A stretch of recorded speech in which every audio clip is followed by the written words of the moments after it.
Hello， 大家好，又係我 Eric。睇我身後應該都知嘅啦，我又翻咗嚟西區呢度。咁今期嘅盤咧就唔係講翻我哋華潤嘅一個1、2期啦，講翻我嘅夢中情盤嘅一個敵對關係嚇，就係我哋嘅一個中旅彩虹。如果係有留意過西區呢邊嘅一啲樓盤，大概都知道嘅啦。中旅彩虹咧，佢既冇新樓，二手又貴到離晒譜。咁今期我帶大家嚟睇咩呢？睇4期嘅一個租單位。喺講呢個單位之前呢，我亦都要同大家簡單咁了解下先。咁中旅彩虹嘅話呢，佢目前係有分4期嘅。咁目前而家市面上租緊1000零2000蚊，又或者講緊60、70萬嘅單位呢，咁其實佢係分佈於1、2期嗰邊嘅。咁1、2期相對嚟講就舊好多啦。最新就係4期啦，就係我哋嘅彩虹新苑。咁呢一個小區嘅話呢，佢嘅一個小區分佈就屬於圍合式嘅一個小區設計，包括咧佢亦都係西區彩虹片區咁多個樓盤當中，佢嘅交標咧亦都係屬於豪裝嘅。今期我哋要睇嘅呢一個租單位，佢亦都唔係話叫平，佢嘅租金咧依家係去到5000幾蚊嘅啦，唔好覺得貴先。因為我突然之間諗翻一樣嘢咧，就因為早期未有疫情之前。咁我自己走到落香港嗰度啦，有時人生地不熟，咁我都要揾地方租嚟住噶嘛。咁我長期基本上係浸住喺香港嗰邊嘅，都係有幸住過荃灣嘅一啲劏房啦，包括荃灣嘅一啲工業大廈裏邊嘅單位嚇，都係基本上5000蚊打上噶啦。咁甚至更加離譜，走到牛頭角地鐵站嗰度去租一間劏房。咁間劏房咧就一房一廳嘅，嗰扇窗咧就細過我部車嘅車窗。但係租嘅一個價錢咧係去到7800人民幣，所以其實我有時諗過一個問題就係，如果你喺香港攞劏房嘅一個租金，翻到上嚟大陸呢度，係咪可以租翻一個豪裝嘅單位呢？咁今期嘅節目一定就唔好錯過啦！如果有呢種興趣嘅情況下，咁睇單位之前亦都要老土咁樣同大家講講，中旅彩虹呢附近嘅一啲商業配套嘅話呢，其實講到口都臭噶啦，包括中醫院啊、1+1、龍泉廣場、喜客多啊，啲基本上應有盡有。咁包括如果係話翻落香港嘅啦嚇，永東巴士站42個班次嚇，復活節去到60幾個班次。咁我諗上一條片應該都有講過噶啦。咁再加上咧，其實中旅彩虹呢一個小區住嘅人大部分咧都係本地嘅一啲居民，因為係細路仔讀書啦，同埋呢邊嘅一個生活嘅舒適度係好舒服嘅。老實講下，咁多個樓盤西區下，我最討厭中旅彩虹嘅物業。因為每一次我入嚟帶客，每一次入嚟拍盤，佢都攔住我，問我去邊個單位，問我有冇同業主報備，所以呢樣嘢呢，係我俾佢差評。轉一個角度去諗，佢又真係好盡職盡責，收得你呢份人工，佢就要 confirm 好每一位出入呢個小區嘅一啲人群是否對業主係有認識，又或者係佢入嚟做乜。咁如果係企喺業主嘅角度嚟講呢，其實呢樣嘢係非常之好嘅。咁事不宜遲，個單位到底係點嘅咧？我哋即刻上去睇睇先。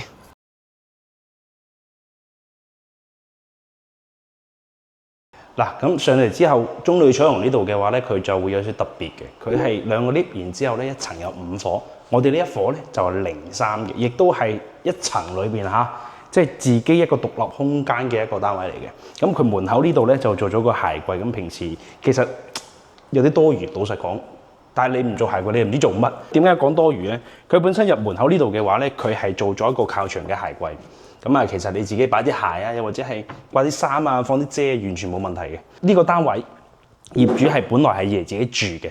入嚟之後，原本呢一度嘅話呢，因為佢係5房，135平方，咁佢就剝咗一間房，要嚟做咗一個係咯，有啲類似書房咁樣咯。因為佢擺咗書啦，擺咗啲展示櫃啊、公仔啊、暴力熊啊呢啲咁嘅嘢。咁其實後期將梳化向前移，呢度擺張茶幾，亦都係完全冇問題嘅。咁然後佢係南北對流。咁首先佢嘅一個主露台咧，就係做咗封窗。其實佢2個露台都封晒窗㗎啦。咁主露台呢邊嘅話咧，佢就擺2張凳，然之後擺張台咁樣。平時即係睇下成個內園景，因為佢望出去嘅話咧，佢係望穿晒西門嘅嗰個位置，同埋中旅彩虹嘅一啲別墅，所以佢嘅視野同埋採光面咧，亦都非常之好。因為佢呢個樓層都係屬於中樓層，因為佢喺11樓。另外一個嘅露台，哇，其實真係好闊，老實講。南北對流，咁呢度就做咗飯廳，擺咗張6人嘅長方形台，然之後呢度就廚房，廚房就冰箱啊呢啲咁樣，就基本上其實你可以睇到咧，佢係會有少少使用過嘅痕跡，但係因為呢一套單位咧，業主本身買嚟自己住，所以佢就相對嚟講係好勁錫。咁呢度就有直飲機啦，生活露台呢度咧，呢啲咁嘅窗簾架佢係完全有做俾大家嘅，包括佢呢個生活露台嘅話好長，真係好長。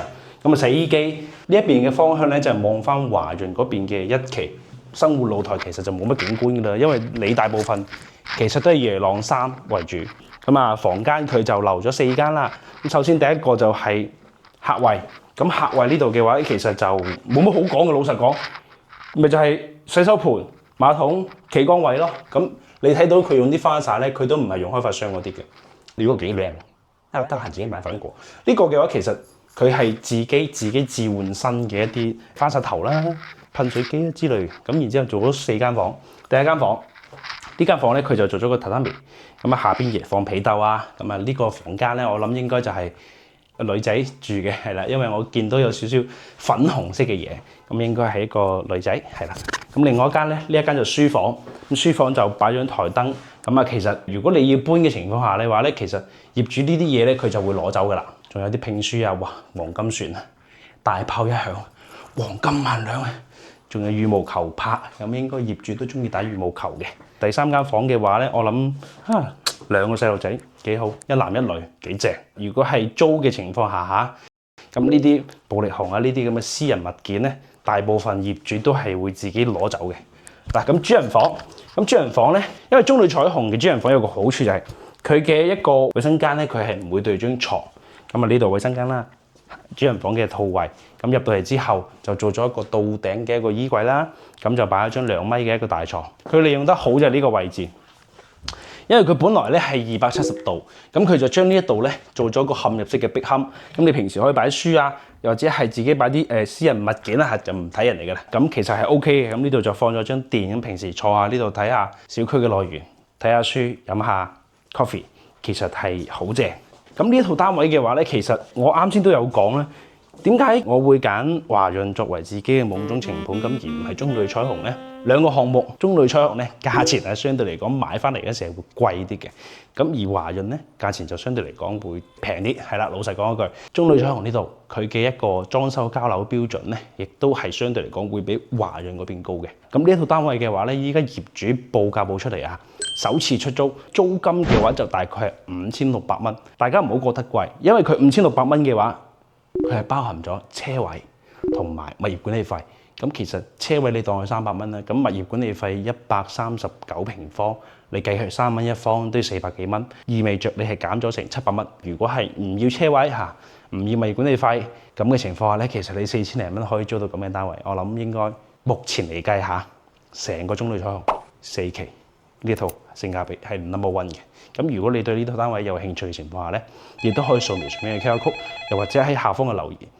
咁因為呢套單位咧只有一套，事不宜遲，有興趣嗱嗱聲上嚟睇，係啦。咁今期節目就到呢度，我哋下期再見，拜拜。